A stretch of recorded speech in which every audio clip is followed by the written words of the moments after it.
Si pudiéramos ir a cualquier lugar del universo, o ser de cualquier tamaño, no habría nada que no pudiéramos ver, oler, gustar o palpar. Por desgracia, esto no es posible. Nuestro oído es demasiado débil para oír los sonidos de las distintas galaxias. Nuestros brazos no alcanzan a medir la altura de un edificio. Nuestros ojos no pueden ver las partes del ojo de una mosca, y menos aún las bacterias que cubren la mosca. Por fortuna, podemos usar modelos para ayudarnos a comprender cosas que normalmente no vemos y a simplificar cosas para entenderlas más fácilmente.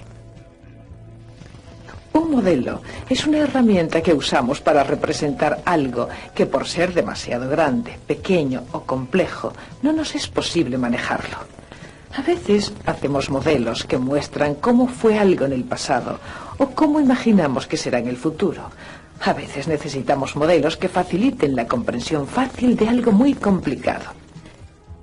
Y otras veces necesitamos modelos que nos ayuden de varios modos diferentes. Esta es la clase de modelo que utilizamos para explicar las formas en que actúa la materia. Definimos la materia como cualquier cosa que tenga peso y ocupe espacio.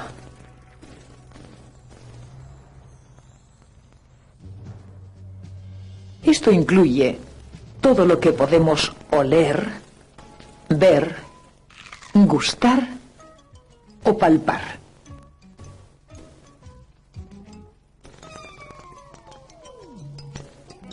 Nuestro modelo de la materia es la teoría atómico-molecular y utiliza un elemento básico llamado molécula. Las moléculas son muy pequeñas, pero están compuestas de partículas aún más pequeñas llamadas átomos. Para entender lo que es una molécula, pensemos en este bloque de material de plástico. Supongamos que lo cortamos en dos pedazos, que cortamos uno de ellos otra vez y que seguimos cortando. El pedazo más diminuto posible que cortáramos sería una molécula de plástico. Claro que no podemos cortarlo tanto, porque las moléculas son millones de veces más pequeñas que el filo de un cuchillo. De hecho, aún las moléculas más grandes apenas pueden verse a través de los microscopios más poderosos que existen. Aunque las moléculas son sumamente pequeñas, son muy importantes. Son las causantes de muchas cosas que damos por sentadas. Son las moléculas de esta tinta las que le proporcionan su color rojo. Son las moléculas de aceite las que lo hacen fluir. Y la reacción de las moléculas del agua al frío produce la nieve. Veamos una parte importante de la teoría atómico-molecular. Estas bolas representarán moléculas. La teoría nos dice que las moléculas están siempre en movimiento. Y con esta idea explicamos algo que llamamos las tres fases de la materia. Las tres fases de la materia son el estado sólido, el líquido y el gaseoso. En una sustancia sólida, las moléculas se hallan muy juntas. Se mueven muy lentamente y se pegan mucho unas a otras. Las moléculas muy unidas forman objetos sólidos, duros, como los diamantes.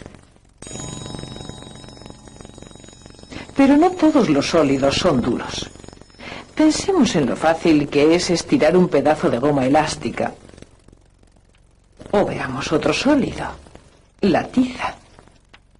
Podemos escribir con ella porque al rozar la pizarra se le caen partículas pequeñas y se adhieren a esta. Las moléculas de los líquidos se mueven más rápidamente y no se unen tanto. De modo que en vez de darle forma a la sustancia, toman la forma de cualquier recipiente. todos los líquidos no se comportan igual. La miel fluye mucho más lentamente que la leche.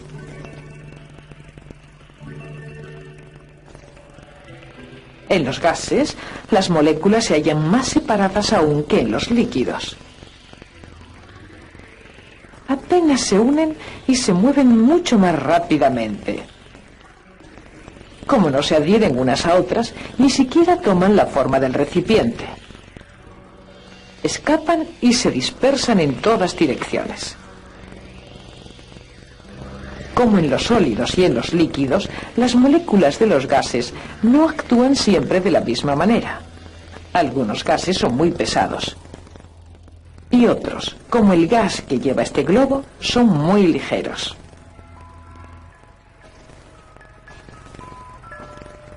La teoría atómico-molecular hace mucho más que explicar por qué hay 3 estados en la materia. También explica cómo cambia la materia de un estado a otro.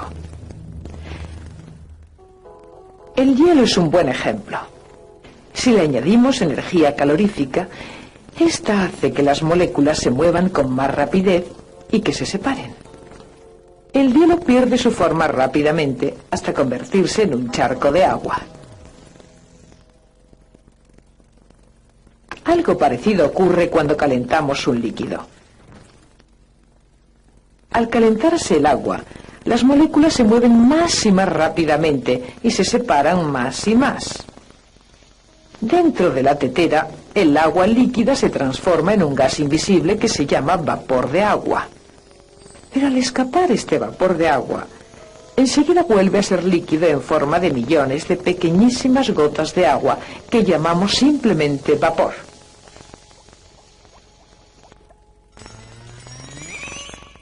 Aunque una sustancia parezca diferente después de un cambio físico, sus moléculas siguen siendo iguales. Lo único que cambia es su comportamiento. Este modelo de la materia que hemos llamado la teoría atómico-molecular, caracterizado por moléculas que se unen cuando se enfrían y se separan cuando se calientan, nos ayudan a entender otros 2 cambios físicos: la dilatación y la contracción. Veamos un ejemplo. Esto es mercurio. Es un metal que se mantiene líquido a la temperatura ambiente. Si lo calentamos, no ocurre casi nada. Y si lo enfriamos, tampoco vemos nada. Pero aunque no veamos nada interesante, las moléculas de mercurio están muy activas, haciendo que el mercurio se dilate y se contraiga. Repitamos el experimento de un modo ligeramente distinto. El mercurio que contiene este termómetro es idéntico al mercurio que acabamos de ver. La única diferencia es que este mercurio está en el pequeño depósito de cristal al fondo del termómetro. Si calentamos el mercurio, las moléculas se mueven más rápidamente, pero en el depósito no hay suficiente espacio para tanto movimiento de moléculas, de modo que el mercurio ocupa más espacio, o sea, se dilata, subiendo por el tubo del termómetro.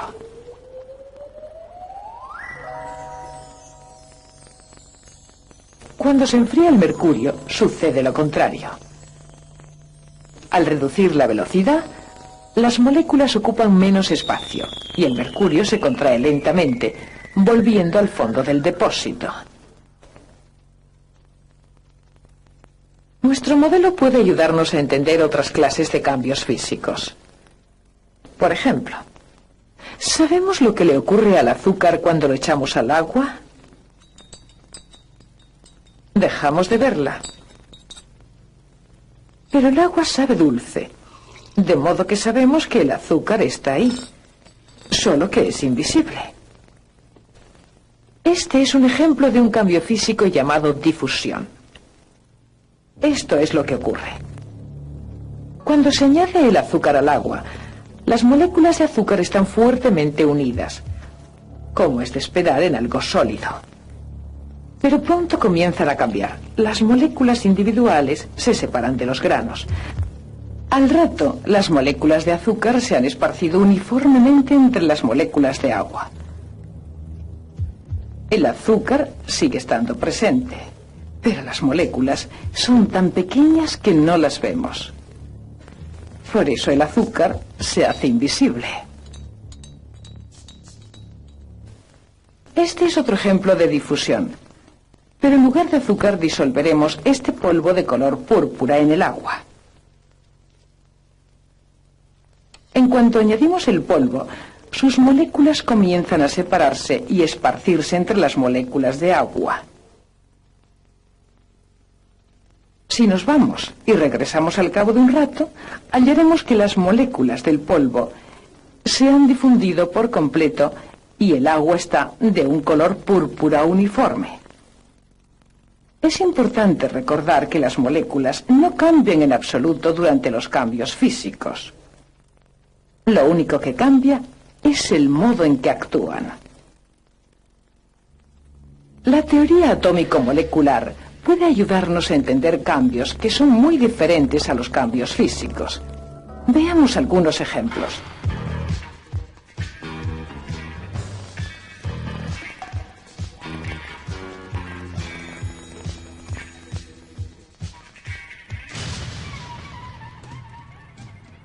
Utilizaremos nuestro modelo para explicar también estos cambios.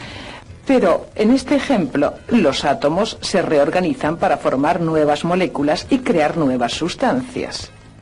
A estos cambios los llamamos cambios químicos. La idea de transformar una sustancia en otra no es nueva. Durante la Edad Media, por ejemplo, los alquimistas creían que podían hallar un método mágico para convertir plomo en oro. Nunca lo consiguieron, pero pensaban que lo lograrían por lo que ocurría cada vez que calentaban un poco de este polvo de color castaño. Al examinar el polvo caliente, hallaban que había ocurrido algo interesante. El polvo no había cambiado mucho, pero estaba mezclado con pequeñas bolitas de mercurio. El polvo no se parece en nada al mercurio, pero cada vez que se calienta, aparece el mercurio. La aparición del mercurio no tiene nada que ver con magia. Es simplemente un ejemplo de un cambio químico. En un cambio químico sencillo, comenzamos con moléculas de una sustancia, ese polvo de color castaño, por ejemplo, y hacemos que se transformen en moléculas distintas. En el proceso, se crea una sustancia nueva.